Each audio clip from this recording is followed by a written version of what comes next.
What's up, people? She Who 13 here, and I just figured I would share with you the pour that I did in my new molds. And I ordered from two different people, so I'll start off with Molded from Love's molds that I got. I ordered the little Minecraft creeper mold, and I love this mold. It's super awesome. I'm really happy that they left the edge around it because it's a smaller piece, so they're harder to get out. But I never have to use mold release in her molds. Never had to, so love this mold, and this is the piece that came out, and I painted him, and I still have to do the back and drill it. And then there's the other one. His face still needs to be painted, and they're the exact same color. It's just the fact that I didn't paint the black in this, so the black in that one is kind of reflecting a little bit more, so it looks a hair darker, but they're really exactly the same color, and they glow in the dark. I'm debating whether or not to do the 8-bit pixels on the front of these. If you have an idea about it, let me know, or if I should just leave them the way they are. Well, they're going to look like this if I leave them the way they are with the black painted in. Because I think technically they're supposed to be 8-bit looking, but I kind of like them like this, and the fact that they glow in the dark is kind of cool too. So if you have an opinion about it, let me know. Then I did her Yoshi mold, and I absolutely love this thing. I have to go back and clean up the paint where it was a little bit messy. I didn't want to mess with it because on this piece it took my paint longer to dry. It depends on how I'm doing it, how I'm working with everything, and I was trying to rush along painting on it, so I got a little sloppy with it, so I need to go back and clean up. But I'm missing a little bit of white right here for underneath the saddle that I need to paint on, and the black on the eyes. And outside of cleaning it up, I think it looks wonderful.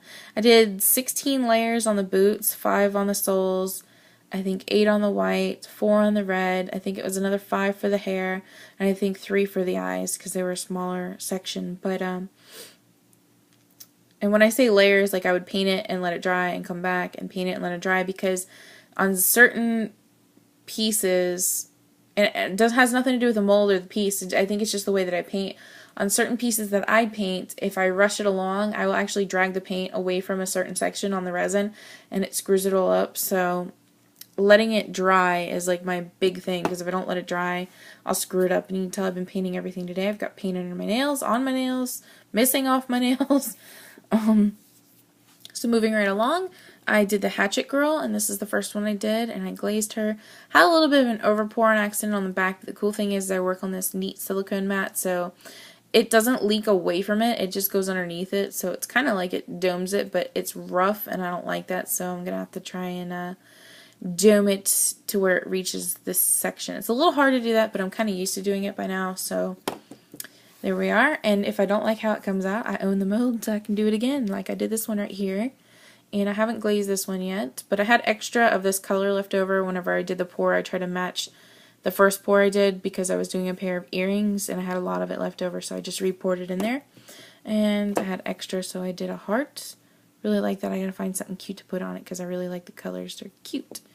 Love this Assassin's Creed mold, and I should have used my other color in it because this is the clear ink stuff that I did, but it still looks badass, and I need to sand it down a little bit up there because I had a little bit of overpour. But absolutely love this piece. Can't wait to do it again. I'm running low on resin, so I might have to wait to pour this one again, but I'm kind of tempted to do it. And then I still have to pour the back in this one. It's going to be a black background, I'm pretty sure, because the gold will look better on the black. It'll make it pop more. And then I think that was it for Danette's molds that I poured so far. Finished my horror pieces, but I feel like something is missing right here on the edge. Like either I need to sand it down or add another little bit of resin. It's not really missing it. I don't know what the heck happened there. But I like this one better because it's the transparent one. I think if I'm going to do them again, I'll do them like this. And what this is I took a piece of film that I have, like this, I don't know what it's for, but they sell it in like rolls of film. Like you're not really supposed to use it. You're supposed to use it like for decorating and stuff, but I cut it into little strips, and then I found these really cool stickers that look like the old school label gun, and I just did like horror film, which I thought looked cool. And then I dyed it with my inks and threw a little bit of paint in there. So I'm going to put the bail on the back, and then I'm going to put one more layer of resin because it's a little skimpy right here on the edge. Or I could sand it down. I don't know. I'll probably add the extra layer of resin just to make it a little bit of a hardier piece because it is kind of thin. It's lightweight, but most people do like lightweight jewelry, so there's that. And then somebody asked me to do them a zombie kitty, so I'm just going to say this was inspired by XOXO, I think it's Vivian, off of DeviantArt. It's not exactly the same, but it is kind of like the same style, the zombie eyes and the blood. The stitches are different and the bow is definitely different. I try to make the bow look like a flesh-eaten bow, and she glows in the dark. I'm pretty sure no one else's zombie kitty heads glow in the dark. If they do, oh well.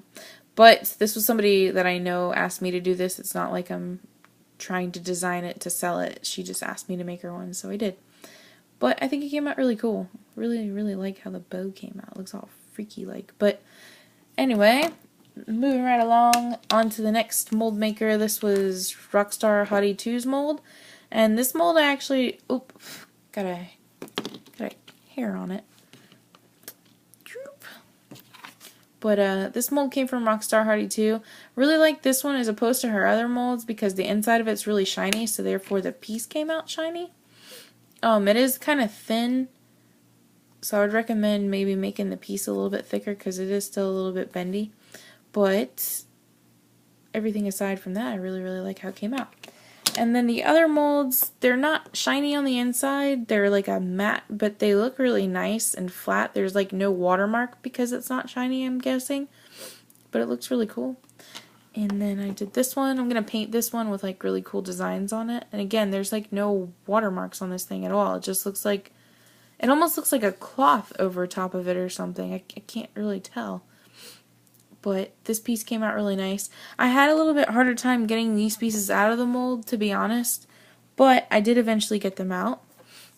I don't know if it's because I need mold release in these ones or if it's from that type of, I can't tell what that is on top there. It's almost like there's, like it was a cloth or something, like it has like fabric over, I don't know. It feels different from the other molds, so it came out pretty cool though, and like I said, it was a little bit harder for me to get these pieces out.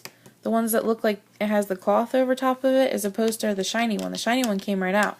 But these ones I had a little bit more trouble with. But I really like how the pieces came out. And like I said, there's no type of watermark or anything on them. This one you can kind of see where there is watermarks on it. But maybe that's the difference between the shiny and the, I guess, matte. But anyway, I think that's pretty much it for right now. I didn't get to pour this one either. This mold looks shiny on the front of it, but the back of it also, again, it looks matte like these ones. So I don't know how this one's going to come out because I haven't poured it yet. Because I think the only other shiny mold she sent me was this one right here. When you look at the plastic, you can really tell the difference. But it looks shiny, and the piece came out shiny.